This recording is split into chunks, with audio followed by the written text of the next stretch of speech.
Welcome to defence theory. हमने जैसे पिछले वीडियो में बात की थी नेशनल सिक्योरिटी के बारे में, तो आज हम बात कर लेते हैं उसके थ्रेट के बारे में। जो नेशनल सिक्योरिटी है उसके थ्रेट क्या क्या होते हैं। तो इसके अंदर दो टाइप के थ्रेट होते हैं, एक इंटरनल और एक एक्सटर्नल। इंटरनल और एक्सटर्नल दोनों जो है, इंटरनल यानी आंतरिक और एक्सटर्नल यानी बाहरी। कौन कौन से इंटरनल हैं और कौन कौन से एक्सटर्नल हैं, उनके बारे में हम वन बाय वन करके जानते हैं। जो सबसे पहला है वो है टेररिज्म यानी कि आतंकवाद। दूसरा नक्सलिज्म यानी कि नक्सलवाद। फिर एक आता है ऑर्गेनाइज्ड क्राइम यानी कि देश के अंदर जितने भी क्राइम हो रहे हैं उसकी बात। फिर पॉवर्टी यानी कि गरीबी। गरीबी एक बहुत बड़ा थ्रेट है, क्योंकि अगर गरीब लोग ज़्यादा रहेंगे और देश की जो इकोनॉमी होगी वो कहीं ना कहीं धीरे धीरे वीक होती है। और फिर स्मगलिंग यानी कि तस्करी, चाहे वो किसी भी टाइप के हो। फिर आगे बढ़ते हैं तो ये सारे जो हैं थ्रेट हैं नेशनल सिक्योरिटी के। आगे है फिर drug trafficking, commercial dumping, money laundering और करप्शन, सेवर और जितने भी बहुत जो कैलेमिटीज़ आती हैं, चाहे वो नेचुरल हो या फिर मैन, इन कैलेमिटीज़ के बारे में भी ये सारे के सारे क्या हैं जो नेशनल सिक्योरिटी को थ्रेट हैं। जैसे हमने मनी लॉन्ड्रिंग और करप्शन को कर्टेल करने के लिए, कम करने के लिए गवर्नमेंट ने डिमोनेटाइजेशन किया था। उस डिमोनेटाइजेशन से कहीं ना कहीं मनी लॉन्ड्रिंग और करप्शन को एक तरीके से रोकने में सफल रही थी गवर्नमेंट, ऐसा उनका मानना है। अब इसके बाद बात करते हैं हम एक्सटर्नल थ्रेट की। एक्सटर्नल थ्रेट यानी कि जो बाहरी होते हैं, यानी कि एक्सटर्नल एग्रेशन। जैसे अभी चल रहा है इंडिया चाइना के, उसमें इंडिया पाकिस्तान से क्रॉस बॉर्डर फायरिंग्स वगैरह जो चलती रहती हैं, या फिर बॉर्डर डिस्प्यूट जितने भी हैं, या किसी और कंट्री से हमारी लड़ाई हो जाए, ये सारे एक्सटर्नल एग्रेशन हो गए। एनक्रोचमेंट यानी कि एक तरीके से एक्सप्लॉयटेशन, शोषण, या फिर जैसे हमारी कोई टेरिटरी है उसको उस पर किसी ने कब्जा कर लिया, या जो हमारे कोई हिस्टोरिकल बैकग्राउंड है उसकी चीज़ों को तोड़ रहे हैं, नुकसान कर रहे हैं किसी तरीके से, ये सारा एनक्रोचमेंट में आ गया।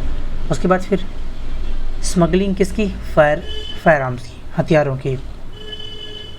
और फिर इलीगल माइग्रेशन, जैसे कि हमने अभी पिछले देखा था बहुत सारी, जैसे NRC ये की बहुत सारी बात चल रही थी, तो हमने देखा था रोहिंग्यास का इशू और बांग्लादेश से आए हुए लोगों का और वहीं म्यांमार से आए हुए लोगों का। तो ये सारी चीज़ें जो है इलीगल माइग्रेशन, ये कंट्री को वीक करते हैं, तो ये एक्सटर्नल थ्रेट है।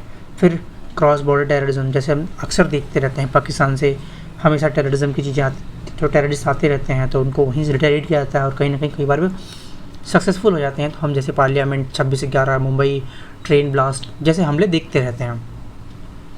फिर इसके बाद जो है वो है इकोनॉमिक डिस्पैरिटी, यानी कि गरीब और जो अमीर है उनके बीच जो दो नेशंस हैं, एक तरीके से कि बहुत ज़्यादा बड़ी इकोनॉमी हो, एक जो छोटी इकोनॉमी, या फिर कह सकते हैं कि उसको डेवलप्ड और डेवलपिंग या फिर अंडर डेवलपिंग कंट्रीज़ जो हैं उनके बीच। तो ये भी एक तरीके से अगर इकोनॉमी छोटी है तो उसको एक्सटर्नल थ्रेट होता है उसके नेशनल सिक्योरिटी का। फिर आगे बढ़ते हैं तो जो एथनिक, रिलीजियस या फिर कल्चरल कॉन्फ्लिक्ट जितने भी हैं, यानी कि जितने भी कल्चरल कॉन्फ्लिक्ट हैं, ये भी एक तरीके से थ्रेट हैं कंट्री के या किसी देश की जो उसकी सिक्योरिटी है उसके लिए। फिर ये proliferation of weapons of mass destruction, जितने बड़े या न्यूक्लियर वेपन हो गए, हाइड्रोजन बॉम्ब्स या जो भी है, केमिकल बॉम्ब हो गए, बायोलॉजिकल वेपन्स हो गए, इन सब का प्रोलिफरेशन, इन सबको कम करना। फिर ट्रांजिशनल एंड ऑर्गेनाइज्ड क्राइम, ये भी एक एक्सटर्नल थ्रेट है। और इसके अलावा नेचुरल डिजास्टर और एनवायरमेंटल रिसोर्स, जैसे हम देखते रहते हैं अक्सर अभी साइक्लोन और टाइफून आते रहते हैं, या फिर बाढ़ आ जाती है कई बार। तो ऐसे में फ्लड की कंडीशन में भी ये सारे जो हैं थ्रेट हैं। और फिर आता है साइबरनेटिक क्राइम, यानी कि जो साइबर क्राइम एक तरीके से जो कि इंटरनेट के थ्रू होता है। तो ये सारी चीज़ें क्या हो गई, एक तरीके से नेशनल सिक्योरिटी के थ्रेट हो गई। तो हमारे ये सारे एलिमेंट्स रहे वन बाय वन जो हमने डिस्कस किए हैं छोटी छोटी चीज़ों में, आपको बताया मैंने।